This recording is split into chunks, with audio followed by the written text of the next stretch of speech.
പഴയ തബല വായനയൊക്കെ ഇപ്പോഴും ഉണ്ടോ ഗോപാല? എവിടുന്ന്? വാ ഇരിക്കേ. താനങ്ങ് വയസ്സായല്ലോടൂ. തന്റെ പഴയ കാര്യങ്ങളൊക്കെ ആർക്കെങ്കിലും മറക്കാനൊക്കൂ?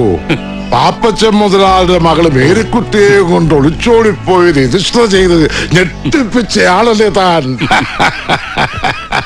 മേരിക്കുട്ടിക്ക് സുഖാണോടൂ? മേരിക്കുട്ടി അവളിപ്പോഴില്ല. കല്യാണം കഴിഞ്ഞ് 2-ാം വർഷം ഒരു ആക്സിഡന്റില്. ഓ, എനിക്കറിയില്ലായിരുന്നു. ഞാൻ വന്നത് എന്താ കുമാര? അത് താൻ പറയടൂ. ഇന്ന് തന്നെ കാണാൻ വന്ന കുറച്ച് കുട്ടികളില്ലേ, അവരെ താനൊന്ന് സഹായിക്കണം. ഒരുപാട് കഴിവുള്ള കുട്ടികളാ. താൻ എൻ്റെ കൂടെ മനുഷ്യരിലേക്ക് വരികയാണെങ്കിൽ അവർ പാടുന്നതും വായിക്കുന്നതും ഒക്കെ നേരിട്ട് കാണിച്ചു തരാം. ബോധ്യപ്പെട്ടാൽ മാത്രം എന്തെങ്കിലും ഒരു അവസരം കൊടുത്താൽ മതി. കുമാരൻ എന്തായാലും ഒരു കാര്യം വന്ന് പറഞ്ഞതല്ലേ, ഞാൻ വരാം. പക്ഷേ ഈ പിള്ളേരുടെ കാര്യത്തിൽ എന്താ ഇത്ര പ്രത്യേക താല്പര്യം? മേരിക്കുട്ടി പ്രസവിച്ചതല്ലെങ്കിലും അവരെനിക്ക് എൻ്റെ 5 മക്കളാ.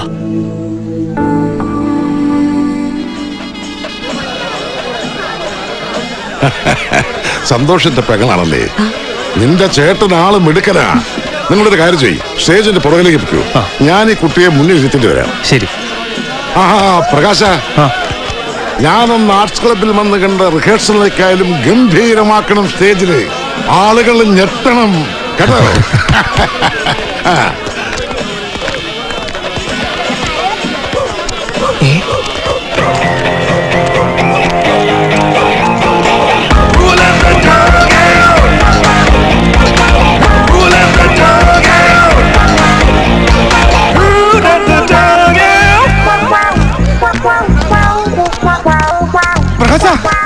ഇത് കുഴപ്പം.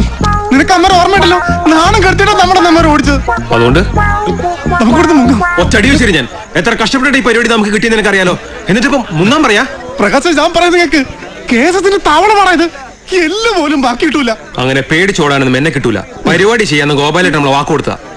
ഇവിടെ സ്വന്തം തടിയൊക്കെ വലുതല്ലോ ഒന്നും. വാക്ക് പാലിക്കാൻ നിന്ന് കഴിഞ്ഞാൽ പിന്നെ ഒരു വാക്കും മിണ്ടാൻ പറ്റാത്ത അവസ്ഥയാക്കുമാര്.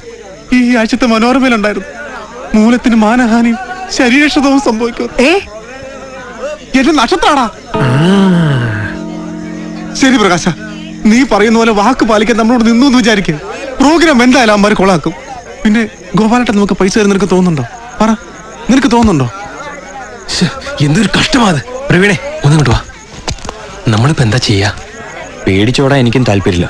പക്ഷെ വേറൊരു കുഴപ്പമുണ്ട്. പ്രോഗ്രാം കൊളാകുന്നതും പൈസ കിട്ടാത്തൊക്കെ പോട്ടെ, സംഗതി കൂടുതൽ വഷളായ നമ്മുടെ കൂടെ ഒരു പെൺകുട്ടികളല്ലേ, രേവതി.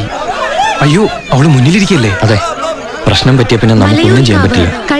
നമ്മളും കൂടിയുള്ള ധൈര്യത്തില സന്തോഷം അവളെയും കൂട്ടി ഇത്രയും ദൂരം. ഓർക്കസ്ട്ര അവതരിപ്പിക്കുന്ന ഗാനമേളയിലേക്ക് നിങ്ങൾ ഏവർക്കും സ്വാഗതം. ഒട്ടനവധി കലാപരിപാടികൾ അവതരിപ്പിച്ചുകൊണ്ട് ഉത്തര മലബാറിലെ അഭിമാനമായി മാറിക്കഴിഞ്ഞ ജല്ലിക്കുളം ഗോപാലനാണ് ഈ പ്രോഗ്രാം.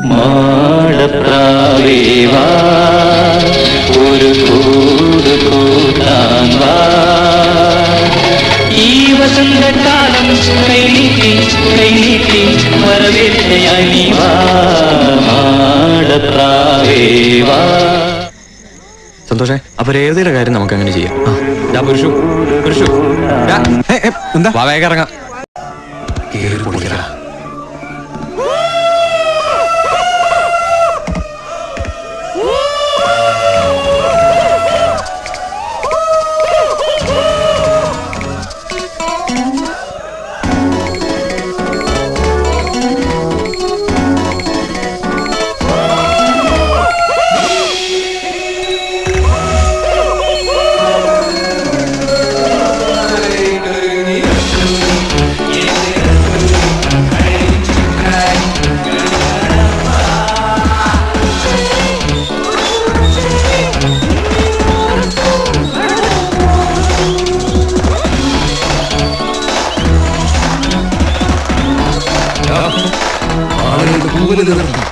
ഇനിയൊന്നും നോക്കണ്ട, കൂലി കുടലെടുത്തോ.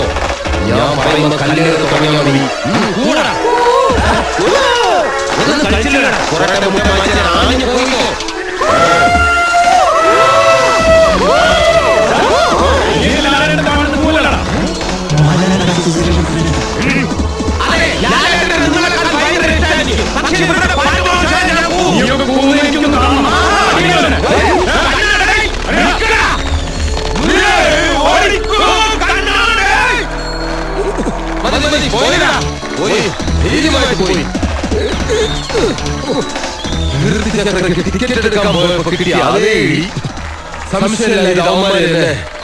എന്റെ വീട് ഏത് ജില്ലയിലെന്തോ അങ്ങനെ എന്തായാലും രാഘവന്റെ പ്രശ്നം തീർന്നു. അതുകൊണ്ടൊന്നായാലും പുതിയ പ്രശ്നങ്ങളൊക്കെ തുടങ്ങിയില്ലേ? എവിടെ നിങ്ങളുടെ കള്ളക്കാവൻ പുരുഷൻ? ഏതായാലും തമാശകളൊന്നും മാറേണ്ട. പുരുഷനിപ്പോ ജോലി അന്വേഷണമൊക്കെ തുടങ്ങിയിട്ടുണ്ട്. അങ്ങനെയാണെങ്കിൽ കൊള്ളാം. പ്രേമം തലയ്ക്ക് പിടിച്ച് ജീവിതം പാഴാക്കുന്നതിനോട് എനിക്ക് എതിർപ്പുള്ളൂ. കലാകാരന്മാരോട് പെൺകുട്ടികൾക്ക് താല്പര്യം തോന്നുന്നു സർവ്വസാധാരണ. കലാകാരന്മാരുടെ കാര്യം ഞാൻ പറഞ്ഞത്. അല്ല ഇതാരാണെങ്കിൽ എന്തൊക്കെയുണ്ട് പുരുഷു വിശേഷങ്ങൾ?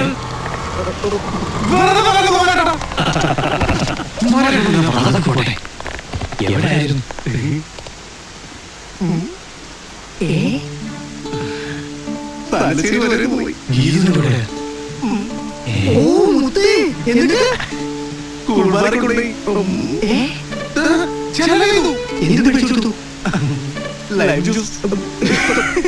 എന്ത് മനുഷ്യനാണ് നീ?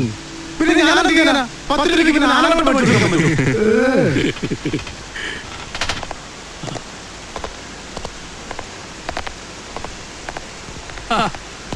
എന്താ ഇത്? മഴ തോന്നുന്നവരോട് നിനക്ക് എന്താ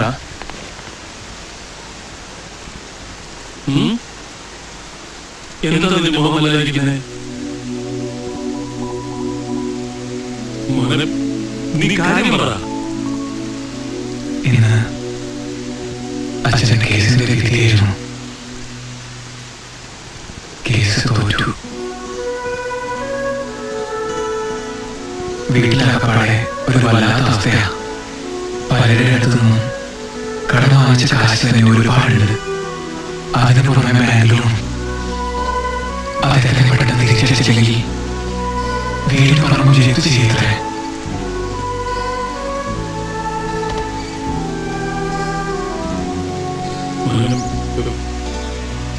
നീ വല്ലതും കഴിച്ചോ?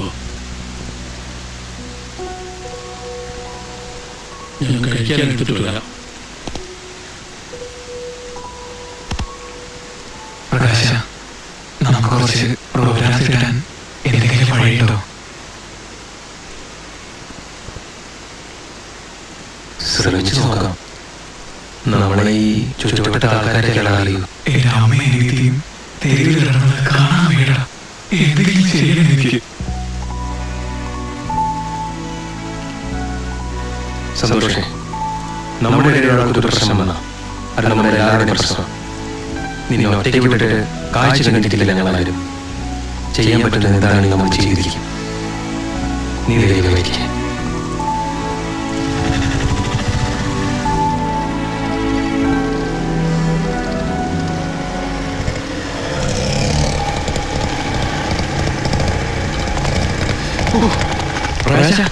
സന്തോഷിന്റെ കാര്യത്തിൽ ഞങ്ങൾക്ക് ഒരു ഐഡിയ തോന്നി. എന്താ? ചായക്കടയിലിരിക്കുമ്പോൾ ടിവിയിൽ ഒരു റിയാലിറ്റി ഷോയുടെ പരസ്യം കണ്ടു. പാട്ടുകാരെ തിരഞ്ഞെടുക്കാൻ വേണ്ടിയുള്ള ഒരു പരസ്യം. സഞ്ജയ് നാളെ തിരുവനന്തപുരത്ത് വെച്ചാ നമുക്ക് സന്തോഷം കിട്ടാലോ. അവൻ പോയാൽ അവൻ ഉറപ്പായിട്ട് സെലക്ട് ആവും. ആളുകൾ വേണ്ട രീതിയിൽ വളർച്ചയുണ്ടായ ഇപ്പോഴത്തെ അവസ്ഥയൊക്കെ മാറുമല്ലോ. ഇപ്പൊ ഏതെങ്കിലും റിയാലിറ്റി ഷോയിൽ നിന്ന് കയറി കിട്ടിയാൽ മതി. പിന്നെ ഗാനങ്ങളുടെ ബഹള. തൽക്കാലത്തേക്ക് മോചിക്കാൻ അവന്റെ കുടുംബത്തിന് ഇതിൽ നല്ല വഴി വേറെയില്ല. നിങ്ങൾ അവനും കൂടി എന്റെ ചായക്കടയിലേക്ക് പോയി. ഇവിടെ അച്ഛൻ വന്നതിന് ശേഷം ഞാൻ അങ്ങോട്ട് വരാം. ശരി ശരി. നിങ്ങൾ എന്തെങ്കിലും പറയുന്നത്? ഞാൻ എങ്ങനെയാ അതും ഈ അവസ്ഥയില്? എന്താ കുഴപ്പം? ഒരു പ്രതിസന്ധി വരുമ്പോഴാണ് മനുഷ്യൻ കഴിവ് തെളിയിക്കേണ്ടത്. കുമാരേട്ടാ, പക്ഷെ ഞാൻ ഒരു പക്ഷേയില്ല, നിനക്കതിന് പറ്റും. പണ്ട് സ്കൂളിൽ പഠിക്കുമ്പോ കലോത്സവത്തിന് നീ പാടാൻ കയറിയാൽ സ്റ്റേജിന് മുമ്പിൽ ഒഴിഞ്ഞ ഒറ്റ കസേരകളും ഉണ്ടാവില്ല. മലയൂരിൽ നിന്നുള്ള പരിപാടിക്ക് എന്തായിരുന്നു ജനങ്ങളായി പറഞ്ഞില്ലേ നീ പാടാൻ തുടങ്ങിയപ്പോ? നൂറുകണക്കിന് ആൾക്കാരുടെ മനസ്സ് നിമിഷ നേരം കൊണ്ട് കീഴടക്കാൻ പറഞ്ഞാൽ ഒരു അനുഗ്രഹ. അത് നിനക്ക് കിട്ടിയിട്ടുള്ളതുകൊണ്ടാണ് ഞാനീ പറയുന്നത്. നിന്റെ കുടുംബത്തിന്റെ ദുരിതം മാറ്റേണ്ടത് നിന്റെ ഉത്തരവാദിത്വമാണ്. സ്വന്തം കഴിവ് തെളിയിക്കാനുള്ള അവസരമായി നീ ഇതിനെ കാണണം.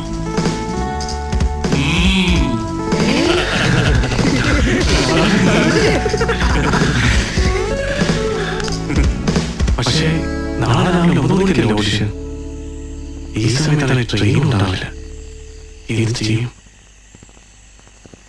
അതിന് വഴിയുണ്ടാക്കാം. ബൈപ്പാസ് വഴി കയറി പെട്ടെന്ന് എത്താൻ പറ്റും. പക്ഷെ ജീപ്പിന്റെ ഇൻഷുറൻസ് ഒന്നും പുതുക്കിയിട്ടില്ല. വല്ല പോലീസ് ഉണ്ടാവോ? ഈ സമയത്തൊന്നും ഉണ്ടാവില്ല. സന്തോഷ്, നിന്റെ ഡ്രസ് എടുക്കണ്ടേ? സെലക്ഷന്റെ പിന്നെ അവിടെ തന്നെ താമസിക്കേണ്ടി വരും. ഇപ്പൊ വീട്ടിലേക്ക് ചെന്നാൽ പിന്നെ ഇറങ്ങാൻ പറ്റില്ല.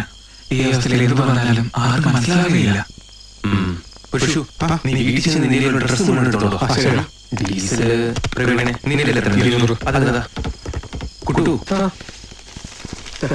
പക്ഷെ ഇത് മതിയാവില്ലല്ലോ. പുരുഷന്റെ കയ്യിലെങ്കിലാണോ? ആ മേലുള്ള കാശുള്ള ലൈൻ ജ്യൂസ് മേടിച്ചോളില്ലേ?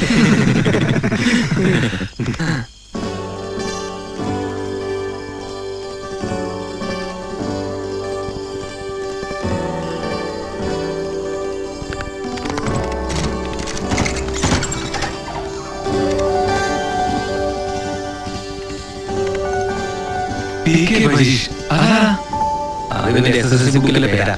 പക്ഷേ SSLC തോറ്റല്ലേ? ഇത് വേണോ? ഇവൻ പെങ്ങളെ കെട്ടി വെച്ച കാശൊന്നുമല്ല, ഗോവയിൽ പോയി വെള്ളടിച്ച് കളയാൻ വെച്ചിരുന്ന കാശ. അതുകൊണ്ട് ഇങ്ങനെ ഒരു ഗുണമുണ്ടാവട്ടെ. നീ പൊട്ടിക്കടാ.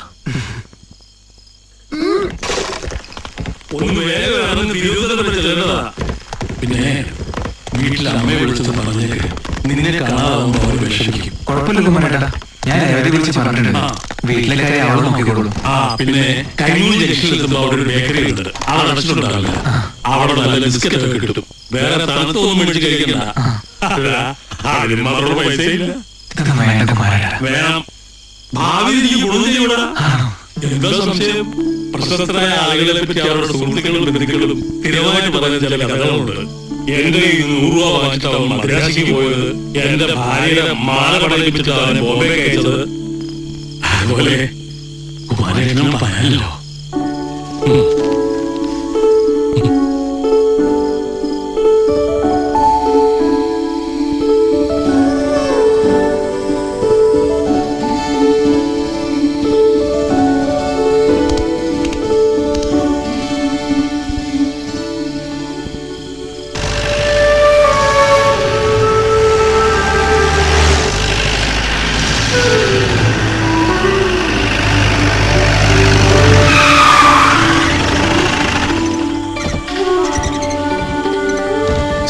നാശം.